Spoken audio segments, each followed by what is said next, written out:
हाँ जी, India versus England पहला टी20 match. ऐसा लग रहा है कि जमानों के बाद ये मैच हो रहा है। बीजीडी में जो लास्ट मैच हम हार के आए थे, जहां पे जसप्रीत बुमराह लास्ट डे पे अवेलेबल नहीं थे और जो रिजल्ट शायद हमारे फेवर में जा सकता था, बट वो हमारे फेवर में गया नहीं। उसके बाद और इस पहले टी20 मैच के बीच में जो गैप मिला और इस गैप के बीच में जिस तरीके की बातें निकली है, जिस तरीके से नरेशंस बने, जिस तरीके से रूमर्स आए, जिस तरीके से रिपोर्ट्स आए, ये सब कुछ बहुत नेगेटिव था इंडियन क्रिकेट फैंस के लिए। और एज अ क्रिकेट फैन, और अब जब मैं यूट्यूब कर रहा हूँ, दोनों ही टाइम पे बीइंग अ फैन और बीइंग अ यूट्यूबर, दोनों ही टाइम पे ये जो टाइम था ये मेरे लिए बहुत मुश्किल था, क्योंकि मैच पे बात करना बहुत इजी हो जाता है, उस पे बात करने में मजा भी आता है क्योंकि क्योंकि चीजें फैक्ट के साथ होती है। और इस पे बात करने में मजा भी आता है कि परफॉर्मेंस पे बात कर रहे हैं हम ऐसे ही हवे पे बात नहीं कर, और रिपोर्ट्स पे बात करना और क्रिकेट में क्या ट्रेंड कर रहा है उनके बारे में बात करना, ये बहुत हद तक हवे में बात करने जैसा होता है। तो फाइनली इंडियन फैंस के लिए ये खुशियों वाला टाइम आ चुका है। मैच देखने को मिलेगा, परफॉर्मेंस देखने को मिलेगा, परफॉर्मेंस पे बात करने को मिलेगा। तो चलिए बिना देर किए हुए शुरू करते हैं, बट उससे पहले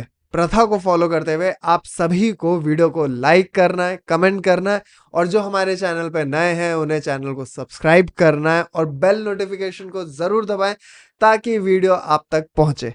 तो चलिए शुरू करते हैं। तो सबसे पहले हम अगर टॉस से शुरू करें तो टॉस हमने जीता, और सूर्य कुमार यादव की कैप्टनसी में कुछ भी हो रहा हो, इंडिया कैसा भी खेल रहा हो, डेफिनेटली अच्छा ही खेल रहा है। बट एक चीज जिस पे किसी का ध्यान नहीं गया, सूर्य कुमार यादव अब तक टॉस हारे नहीं है। ये कमाल का स्टैट है। सूर्य कुमार यादव ने बांग्लादेश के अगेंस्ट 2 टी20 था और श्रीलंका के अगेंस्ट टी20 खेला था 3, उसके बाद साउथ अफ्रीका के अगेंस्ट भी शायद 3 था, और यहाँ पे अब 5 मैच की सीरीज है और पहले मैच में सूर्य कुमार यादव ने टॉस जीता है। और टॉस जीत के जब हमने बॉलिंग ले लिया, वहां पे सबसे बड़ा सरप्राइज ये था कि मोहम्मद शमी टीम में अवेलेबल नहीं थे। और जितना हाइप बना हुआ था पहले टी20 का, उसमें एक मेजर शेयर ये भी था कि मोहम्मद शमी को देखने को मिलेगा, बहुत टाइम के बाद कमबैक कर रहे शमी को देखने को मिलेगा, उनकी परफॉर्मेंस किस तरीके से होगी और उनकी फिटनेस जिसको लेके इतने सारे रिपोर्ट्स आ रहे हैं, उस पे हमें थोड़ी सी क्लैरिटी मिलेगी। लेकिन ये बमर था कि मोहम्मद शमी टीम में ही नहीं थे।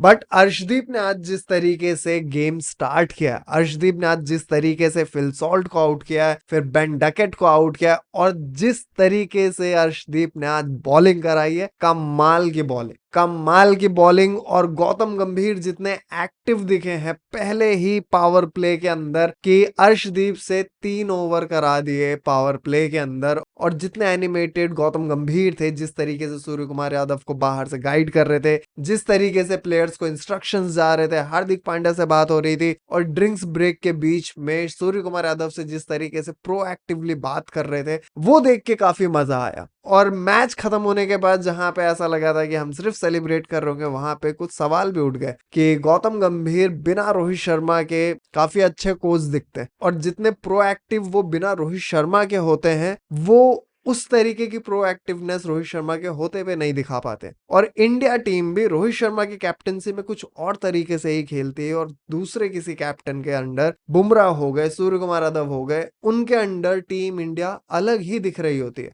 तो इस क्वेश्चन पे भी बात करेंगे, बट उससे पहले coming back to the point, Arshdeep कमाल की बॉल। और अर्शदीप ने अपने करियर में 2022 में उन्होंने स्टार्ट किया था, टी20 में डेब्यू किया था, और 3 साल के अंदर ही वो इंडिया के लिए हाईएस्ट विकेट टेकर बन गए। अब इसमें एक मेजर फैक्टर ये भी है कि अर्शदीप को हमेशा नई बॉल से बॉलिंग करने को मिला है। पहले जब टीम में वो इन्वॉल्व हुए थे तब डेथ स्पेशलिस्ट की तरह हुए थे, बट ओवर द टाइम वो न्यू बॉल के बॉलर बन गए, और न्यू बॉल से बॉलिंग कराने में उन्हें एक एडवांटेज ये होता है कि वो विकेट्स लेने की अपॉर्चुनिटी उनके पास ज्यादा आ जाती है। बट सेम टाइम में जिसको उन्होंने सक्सीड किया है वो थे युजवेंद्र चहल। इंडिया के लिए सबसे ज्यादा विकेट ले चुके युजवेंद्र चहल, जिनको विराट कोहली की कैप्टनसी में शायद ड्रॉप किया था, बट उसके बाद हम युजवेंद्र चहल को वर्ल्ड कप के स्क्वाड में तो हम लेते हैं, बट मैचेस नहीं खिलाते। बायलैटरल में किसी भी टीम में इन्वॉल्व होते उन्हें नहीं देखा है। आईपीएल में सबसे ज्यादा विकेट ले रखे हैं, परफॉर्मेंस पीक पे है अभी भी, बट युजवेंद्र चहल की ना तो टीम में जगह बनती है ना स्क्वाड, और अगर स्क्वाड में जगह बनती है तो फिर प्लेइंग 11 में नहीं बनती। बट आज का दिन अर्शदीप का है, तो अर्शदीप के बारे में ज्यादा बात करेंगे। अर्शदीप अभी 97 विकेट्स पे है, युजवेंद्र चहल को उन्होंने ओवरटेक कर दिया है और अब सिर्फ 3 विकेट दूर है, वो 100 विकेट्स ले चुके होंगे, वो भी 61 मैच में। अभी उनका 97 है, may be next match 62 match में वो 100 पूरा कर सकते हैं, बट इस सीरीज में तो डेफिनेटली हो जाएगा। तो ये कमाल का एक रिकॉर्ड है अर्शदीप के नाम पे। सिर्फ 3 साल के अंदर वो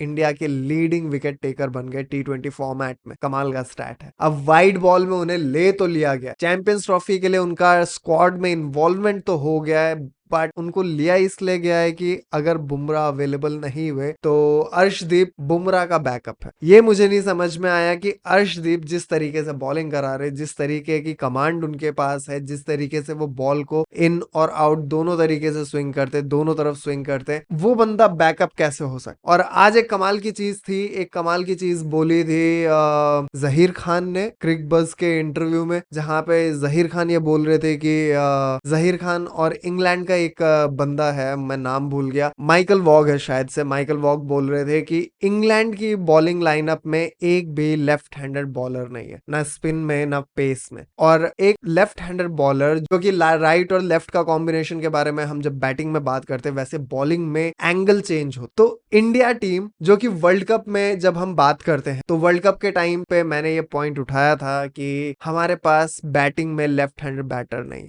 बॉलिंग में फिर भी हम अच्छा कर रहे थे, राइट हैंडेड के साथ भी सब कुछ ठीक था, बट हमारी बैटिंग में वो लेफ्ट हैंड का कॉम्बिनेशन नहीं। ऋषभ पंत उस टाइम पे अवेलेबल नहीं थे, ईशान किशन को हमने खिलाया नहीं था, तो हमारे टॉप ऑर्डर में सिर्फ राइट हैंडेड बैट्समैन थे जब तक जडेजा नहीं आ जाते थे। और हम उस दिन ऑस्ट्रेलिया के बॉलिंग को हम जरा भी अनकंफर्टेबल या फिर किसी भी तरीके का हम चेंज करने पे हम मजबूर ही नहीं कर पाए। हम स्ट्राइक रोटेट नहीं कर पा रहे थे, हम लेफ्ट और राइट से उनकी लाइन लेंथ को चेंज नहीं कर पाए, एंड नहीं चेंज कर पाए, बहुत सारी चीजें हुई। और अभी बीजीटी में हमने देखा कि हमारे पास एक भी लेफ्ट हैंड बॉलर नहीं था, और हमें कभी ध्यान में ही नहीं आता कि हमारे पास एक लेफ्ट हैंड बॉलर होना चाहिए। मैंने जबकि ये पॉइंट उठाया था कि टी नटराजन को हम लेके नहीं गए। लास्ट बॉर्डर गवस्कर ट्रॉफी में टी नटराजन ने अच्छा परफॉर्म किया था, लेकिन इस बार हम टी नटराजन को लेके नहीं गए। और अर्शदीप को तो रेड बॉल क्रिकेट में हम इन्वॉल्व ही नहीं कर रहे। वाइड बॉल में बड़ी मुश्किल से हमने जसप्रीत बुमराह के अवेलेबिलिटी पे जब सवाल उठा, तब जाके हमने अर्शदीप को डाला है। और अर्शदीप लीडिंग विकेट टेकर होने के बाद भी वो अपने आप को किस तरीके से प्रूव करे, ये समझ के परे है। मतलब आईपीएल में भी अच्छा परफॉर्म कर रहा है, डेथ पे भी अच्छी बॉलिंग कराता है, नई बॉल से अच्छी बॉलिंग करा रहा है। एटलीस्ट चांस मिलना चाहिए, एक बड़े टूर्नामेंट में डायरेक्टली ना सही, बट बायलैटरल में मिलना चाहिए। ओडीआईज में अर्शदीप को चांस मिलना चाहिए। तो लेट्स सी आने वाले मैचेस में अर्शदीप किस तरीके से परफॉर्म करता है। और उसके बाद वरुण चक्रवर्ती का जिस तरीके का कमबैक हुआ है, कमाल का कमबैक है। और जिस तरीके से आज भी बटलर को, ब्रुक को और लिविंगस्टन को जिस तरीके से चक्रवर्ती ने आउट किया, कमाल का स्पेल रहा है। और जिस इंपैक्ट के साथ वो बॉलिंग कराते हैं, मैच में जो उनका इंपैक्ट है वो बहुत कमाल। और गौतम गंभीर को ये क्रेडिट पूरी तरीके से जाना चाहिए, जिस तरीके से उन्होंने लोगों के कमबैक करा है, प्लेयर्स के कमबैक करा, संजू सैमसन का कमबैक, वरुण चक्रवर्ती का कमबैक और नीतीश कुमार रेड्डी का डेब्यू बॉर्डर गवस्कर ट्रॉफी में ही कराया था। वहां पे ही हमने ग्लिम्स देख लिया, बट यहां से करियर अब सिर्फ ऊपर जाना है, ऐसे हम उम्मीद करते हैं। आगे नीतीश कुमार रेड्डी किस तरीके से खेलते हैं। आज नीतीश कुमार रेड्डी को एक भी ओवर कराने को नहीं मिला। हार्दिक पांड्या नए बॉल से बॉलिंग करा रहे थे, एक्सपेंसिव रहे, फिर भी नीतीश कुमार रेड्डी को एक भी ओवर नहीं मिला। लेकिन फील्डिंग से जो इंपैक्ट डाला है नीतीश कुमार रेड्डी ने, कमाल। क्या कैच पकड़ा, एक चौका रोका था, कमाल का एफर्ट। और स्पिन ने एक्चुअली में इंडिया के लिए आज काफी काम किया है, क्योंकि ड्यू गिरने लगा था सेकेंड इनिंग में। ड्यू एक मेजर रोल प्ले करने वाला था, बट जिस तरीके से फर्स्ट इनिंग में ड्यू का आना शुरू हो गया था, बट स्टिल हमारे बॉलर्स ने, स्पिनर्स ने जिस तरीके से बॉलिंग कराई, कमाल था। अक्षर पटेल वाइस कैप्टन बनने के बाद अब उन्हें 4 के 4 ओवर मिल रहे हैं, और 2 विकेट शायद अक्षर पटेल ने भी लिए। और इंडिया को सिर्फ 133 रन बनाना था। बटलर के अलावा पूरी इंग्लैंड की टीम जिस तरीके से आज कोलैप्स हुई है, अगर बटलर भी 50 पार नहीं करता तो शायद हम 100 के नीचे चेस कर रहे होते। और इंग्लैंड वर्सेस इंडिया को जिस तरीके से प्रमोट किया जा रहा था, आग वर्सेस आग, बेसबॉल वर्सेस गैम बॉल, तो ऐसा कुछ हुआ नहीं। बेसबॉल तो आज पूरा का पूरा ही मतलब डिफ्यूज्ड लगा, कोई जान नहीं थी बेसबॉल में आज। और अभिषेक शर्मा और संजू सैमसन ने आज जिस तरीके का स्टार्ट दिया, रन जरूर 41 ही बनाए, लेकिन जिस तरीके का इम्पैक्ट था, जिस तरीके से संजू सैमसन बैटिंग कर रहे थे, जिस तरीके से संजू सैमसन ने आज एक कवर्स के ऊपर से छक्का मारा था, वो तो एक्सट्रीम था, फ्लैट भी था, और जिस तरीके का डिस्टेंस मिला था संजू को और जिस तरीके का शॉट था वो बहुत मुश्किल था। संजू सैमसन आज 24 या 26 ही रन बना पाए, बट जिस तरीके के फॉर्म में संजू सैमसन भी दिख रहा है, जिस तरीके से वो खेल रहा है, कमाल है। और अभिषेक शर्मा, बड़े दिनों के बाद अभिषेक शर्मा से एक लंबी इनिंग आई है, 79 रन बनाए, और जिस अंदाज में बना, अभिषेक शर्मा को इस तरीके से ही खेलने की जो लिबर्टी मिली है, उसको जिस तरीके से अभिषेक शर्मा यूटिलाइज कर रहा है, वो नॉट आउट जाने तक का नहीं देख। आज सिर्फ 8 रन बचे थे, अभिषेक शर्मा जिस तरीके से एग्रेसिव नेचर के साथ खेल रहा था, एक कैच जस्ट छूटा, बेथेल पहुंच ही गया था ऑलमोस्ट कैच पकड़ने के लिए, बट वो कैच छूटा। उसके नेक्स्ट बॉल में अभिषेक शर्मा एक और बार स्टेप आउट करके शॉट मारते हुए आउट हुए राशिद खान की बॉल पे। बट जिस तरीके से अभिषेक शर्मा खेल के गया, कमाल, जिस तरीके से लॉन्ग हैंडेड बैट से वो जिस तरीके के शॉट्स खेल रहा था, जिस तरीके से वुड को मारा, मजेदार ओवर था वुड का, एक छक्का मारा था, उसके बाद चौका मारा था, और राशिद खान को तो राशिद खान के बॉलिंग पे एक कॉटन बोल्ड मिस होने के बाद जिस तरीके से वो ओवर 24 या 26 रन का निकाल दिया था अभिषेक शर्मा ने, कमाल। और आज जिस फॉर्म में अभिषेक शर्मा दिखा है, जिस तरीके से बाद में इंटरव्यू में भी आके बोला है कि मुझे पता था कि शॉर्ट पिच डिलीवरी से मुझे टेस्ट करेंगे और मैं उसके लिए प्रिपेयर्ड, और मैंने उसको किस तरीके से टैकल करना है ये स्ट्रेटजी मेरे दिमाग में क्लियर। और स्पेशल थैंक्स बोला है सूर्य कुमार यादव को और गौतम गंभीर को कि उन्होंने वो लिबर्टी दी कि जिस अंदाज से खेलना उस अंदाज से खेलो और एकदम फ्री फ्लो क्रिकेट। आज सिर्फ एक चीज थोड़ी सी खटकी थी, लेकिन उससे इतना कुछ फर्क नहीं पड़ा क्योंकि सूर्य कुमार यादव तिलक वर्मा से आज पहले आ गए थे, बट सूर्य कुमार यादव पिछले कुछ मैचेस से चल नहीं पा रहे और सूर्य कुमार यादव 3 बॉल ही खेल के गए, उससे इतना कुछ फर्क पड़ा नहीं। तो kind of Tilak Varma 3rd number पे ही बैटिंग करना है, 1 डाउन ही है, इतना कोई फर्क हुआ। और जब सब चीजें सही जा रही है उसमें हम क्रिटिसाइज करने के कुछ पॉइंट्स निकाल सकते हैं, क्योंकि सिर्फ हारने के बाद हम क्रिटिसाइज करें ये सही नहीं होता। बट आज जिस तरीके से गौतम गंभीर को प्रोएक्टिवली इन्वॉल्व होते देखा है कि सूर्य कुमार यादव ग्राउंड पे है, वहां पे डिसीजन मेकिंग पूरी तरीके से सूर्य कुमार यादव को होना चाहिए, बट ड्रेसिंग रूम से जिस तरीके से मैसेजेस आ रहे थे, तो ये मुझे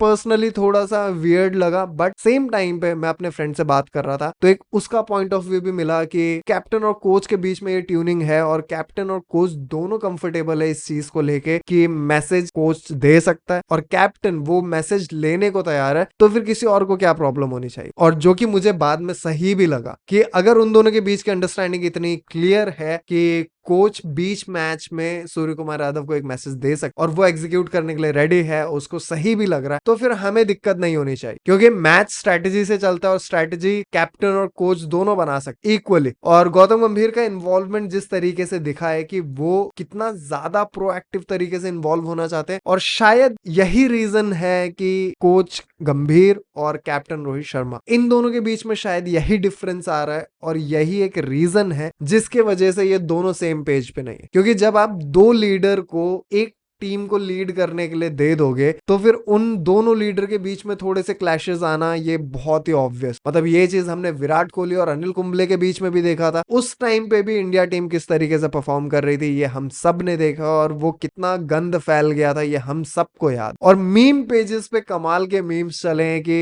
कोच गंभीर विद रोहित शर्मा, कोच गंभीर विदाउट रोहित शर्मा, कमाल कमाल के मीम्स आए हैं और ये फनी है, ये बहुत फनी है और मजा भी आ रहा है कि मैच हो रहा है तो मैच के बाद अब मीम्स देखने को मिल रहे हैं। अदरवाइज यही सब चल रहा था कि पाकिस्तान में स्टेडियम नहीं बने, इंडिया वाले अपनी जर्सी में पाकिस्तान का नाम नहीं लिखवाएंगे, और अब कंफर्मेशन आ रहा है, शायद से अभी भी ऑफिशियल है या नहीं है मुझे नहीं पता, बट हम शायद अपनी जर्सी में पाकिस्तान लिखवा रहे हैं as a host nation. Champions Trophy 2025 उसके बाद पाकिस्तान शायद लिख के आएगा एज अ होस्ट नेशन। तो पता नहीं यार इन चीजों पे क्या बात करनी चाहिए क्या नहीं करनी चाहिए, क्योंकि जिस तरीके से पॉलिटिक्स हो रहा है उस पर हम क्या ही बोल सकते, क्योंकि हमारे बोलने से कुछ भी नहीं हो रहा। मेरे हिसाब से तो इंडिया और पाकिस्तान का मैच ही नहीं होना चाहिए। हम खेल ही क्यों रहे, किसी और कंट्री में भी खेल ही क्यों रहे, मतलब लीग स्टेजेस में हम मेक श्योर करते हैं कि इंडिया पाकिस्तान एक बार लीग स्टेज में हो, फिर सेमीफाइनल में अगर पाकिस्तान पहुंच जाता है किसी तरीके से तो सेमीफाइनल जीतने के बाद भी फाइनल इंडिया पाकिस्तान का हो। इस तरीके से हम चीजों को प्लान करते हैं और इसमें सिर्फ पाकिस्तान प्लान नहीं कर रहा या आईसीसी प्लान नहीं कर रहा, क्लियर स्टांस होना चाहिए। हम क्यों खेल ही रहे हो, होना ही नहीं चाहिए। तो ये मेरा मानना है, बाकी किसी और का ओपिनियन हो सकता है जिसमें